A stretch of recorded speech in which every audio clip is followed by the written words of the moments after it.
नमस्ते और मेरे चैनल पर आपका दिल से स्वागत है, जहां हम रोमांच, इमोशंस और अविस्मरणीय कहानियों की गहराई में उतरते हैं। आज हम आपके लिए लेकर आए हैं सर्वाइव 2024 की एक फ्रेंच सर्वाइवल थ्रिलर फिल्म, जो परिवार के अटूट प्यार, मां के अडिग हौसले और प्रकृति की बेकाबू ताकतों की कहानी है। यह फिल्म प्यूर्टो रिको के नीले समुद्र में एक परिवार की खुशी से शुरू होती है, लेकिन एक भयानक तूफान और पृथ्वी की ध्रुवीय उलट पलट उनकी जिंदगी को पूरी तरह बदल देती है। मेरे साथ इस रोमांचक और इमोशनल सफर में जुड़े, जहां हम इस फिल्म को सीन दर सीन, हर छोटे बड़े पल को गहराई से समझेंगे। क्या आप तैयार हैं इस दिल दहलाने वाली कहानी में डूबने के लिए? तो चलिए बिना देर किए शुरू करते हैं। फिल्म की शुरुआत प्यूर्टो रिको के चमचमाते समुद्र तट के पास एक शानदार नाव ऑर्का पर होती है, जहां एक परिवार अपने बेटे के 13वें जन्मदिन का जश्न मना रहा है। यह परिवार है जूलिया का, एक समर्पित डॉक्टर। जूलिया अपने बच्चों के लिए कुछ भी कर सकती है और उसका चेहरा इस छुट्टी की खुशी को बयां करता है। उनके पति टॉम एक समुद्र वैज्ञानिक हैं। टॉम का समुद्र से गहरा लगाव है और वह अपने बेटे बेन को मछली पकड़ना सिखा रहा है। बेन, जिसे ल्यूक सेबेल ने निभाया है, एक उत्साही और मासूम बच्चा है जो अपने पिता को आदर्श मानता है। परिवार की बड़ी बेटी कैसी, जिसे लिसा डेलमार ने खेला है, एक टीनेजर है जो थोड़ी बागी और अपने बॉयफ्रेंड के साथ फोन पर बिजी रहती है। नाव पर हंसी मजाक का माहौल है। टॉम और बेन मछली पकड़ने में मस्त हैं। जूलिया समुद्र में तैर रही है और कैसी अपने फोन पर वीडियो कॉल में कोई है। ये पल इतने खूबसूरत हैं कि लगता है यह परिवार दुनिया की हर परेशानी से दूर है, लेकिन प्रकृति का मिजाज कुछ और है। जूलिया को तैरते वक्त एक अजीब सा भंवर खींचने लगता है, जो उसे गहराई में ले जाने की कोशिश करता है। वह चीखती है और टॉम उसे आखिरी पल में बचा लेता है। यह घटना जूलिया को हिलाकर रख देती है और वह टॉम से कहती है कि समुद्र आज कुछ अजीब सा लग रहा है। रात में कैसी अपने बॉयफ्रेंड से बात कर रही होती है जब उसे स्क्रीन पर भयानक बादल दिखते हैं।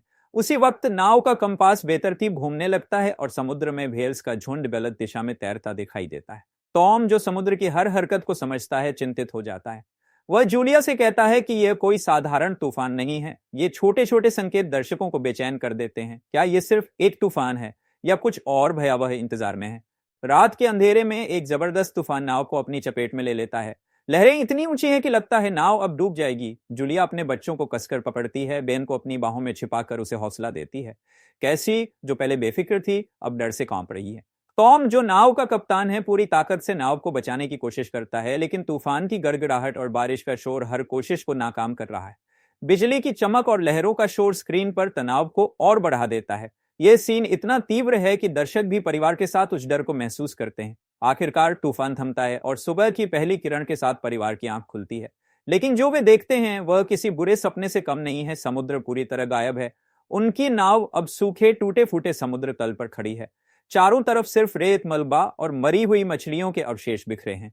परिवार सदमे में है। बेन डर से पूछता है, पानी कहाँ गया? कैसी अपने फोन को चेक करती है, लेकिन कोई सिग्नल नहीं है। जूलिया, जो एक डॉक्टर है, अपने परिवार को शांत करने की कोशिश करती है, लेकिन उसकी आंखों में भी डर साफ दिखता है। टॉम अपने वैज्ञानिक दिमाग से इस अजीब घटना को समझने की कोशिश करता है। वह बताता है कि यह पृथ्वी की ध्रुवीय उलट पलट, पोलर रिवर्सल हो सकती है। एक ऐसी प्राकृतिक घटना जिसमें पृथ्वी का चुंबकीय क्षेत्र उलट जाता है, जिससे समुद्र और जमीन की स्थिति बदल सकती है।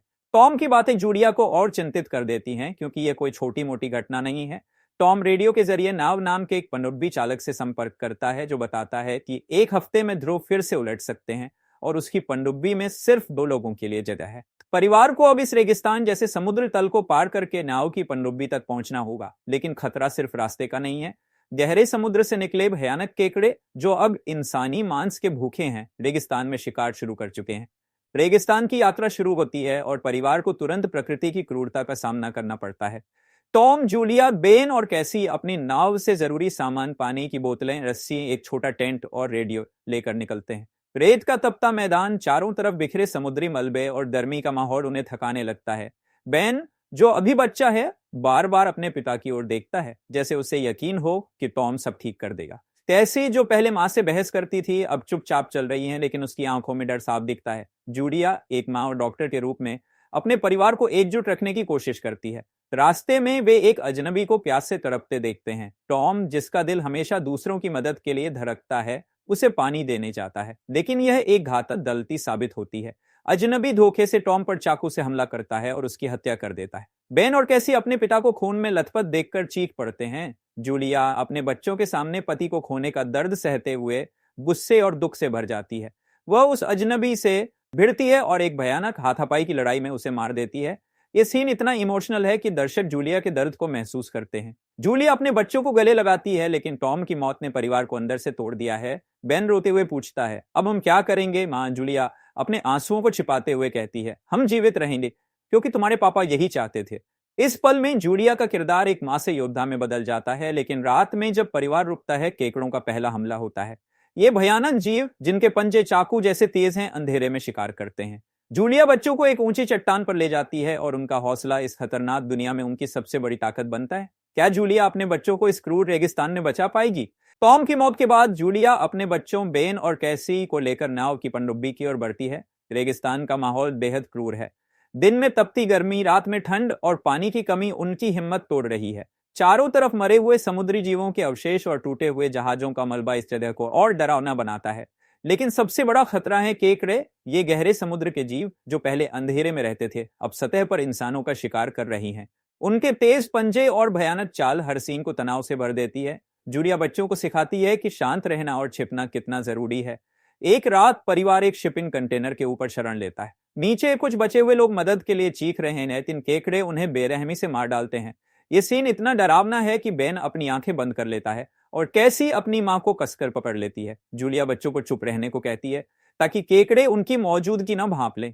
इस बीच नाव रेडियो पर संपर्क करता है और बताता है कि उसने एक फ्लेयर जलाया है जो उसकी लोकेशन दिखाएगा, लेकिन परिवार को एक खतरनाक खाई पार करनी होगी जो रास्ते का सबसे मुश्किल हिस्सा है। मुसीबतें यहीं खत्म नहीं होती।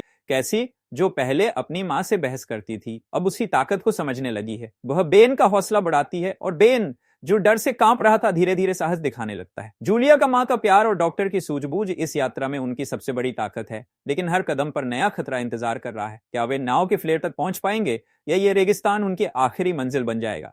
फिल्म का चरमोत्कर्ष दिल को छू लेने वाला और रोमांच से भरा है। जूलिया, बेन और कैसी आखिरकार खाई तक पहुंचते हैं, जो नाव की पनडुब्बी के रास्ते में आखिरी और सबसे खतरनाक रुकावट है। खाई का रास्ता इतना अस्थिर है कि हर कदम पर जान जाने का डर है। केकड़े पीछे लगे हैं और उनकी भयानक चीखें हवा में गूंज रही हैं। जूलिया अपने बच्चों को पहले खाई पार कराने की कोशिश करती है। वह बेन को कसकर पकड़ती है और कैसी उसका साथ देती है, लेकिन एक गीला पत्थर खाई का हिस्सा तोड़ देता है और जूलिया दूसरी तरफ फंस जाती है। इस पल में जूलिया को एक कठिन सच का सामना करना पड़ता है। नाव की पनडुब्बी में सिर्फ 2 लोगों के लिए जगह है। अपने बच्चों को बचाने के लिए वह बलिदान का फैसला लेती है। वह बेन और कैसी से कहती है, तुम लोग नाव के पास जाओ, मैं तुम्हें बाद में मिलूंगी। उसकी आवाज में दर्द है, लेकिन चेहरे पर एक मां का दृढ़ संकल्प। बेन रोते हुए मां को छोड़ने से मना करता है और कैसी, जो अब अपनी मां की ताकत को पूरी तरह समझ चुकी है, खाई पर वापस आती है।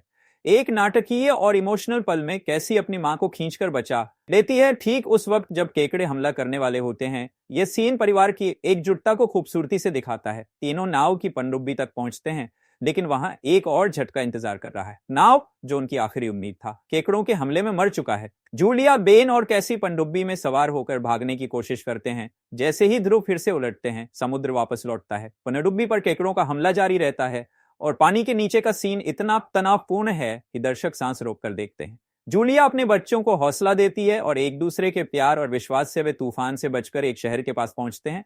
लेकिन फिल्म एक सवाल छोड़ जाती है, क्या यह दुनिया अब सचमुच सुरक्षित है या प्रकृति का कहर अभी बाकी है? सर्वाइव एक ऐसी फिल्म है जो न सिर्फ आपके दिल को छूती है, बल्कि आपको प्रकृति की ताकत और इंसानी हौसले की गहराई का एहसास भी कराती है। जूलिया की अपने बच्चों को बचाने की जंग, भयानक केकड़ों, रेगिस्तान की क्रूरता और इंसानी विश्वासघात के बीच हर पल दर्शकों को बांधे रखती है। जूलिया के रूप में शानदार अभिनय, ल्यूकस एबेल और लिसा डेलमार की मासूमियत और साहस और फिल्म की ड्रीम जैसी इमेजरी इसे खास बनाती है। कम बजट और कुछ कमजोर सीजीआई के बावजूद फिल्म की इमोशनल गहराई और परिवार की एकजुटता की थीम इसे अविस्मरणीय बनाती है।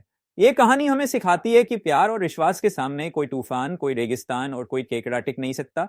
लेकिन फिल्म का अंत एक सवाल छोड़ जाता है, क्या प्रकृति की ताकतों से इंसान कभी पूरी तरह बच सकता है? सर्वाइव उन लोगों के लिए है जो इमोशनल ड्रामा और रोमांच का मिश्रण पसंद करते हैं। आपको यह फिल्म कैसी लगी? जूलिया के बलिदान और कैसी के साहस ने आपको कितना प्रभावित किया? क्या आप मानते हैं कि परिवार की ताकत हर मुश्किल को हरा सकती है? अपनी राय कमेंट्स में जरूर शेयर करें। इस वीडियो को लाइक करें और रोमांचक फिल्म ब्रेकडाउन के लिए हमारे चैनल को सब्सक्राइब करें। हम अगली बार फिर मिलेंगे एक नई कहानी के साथ।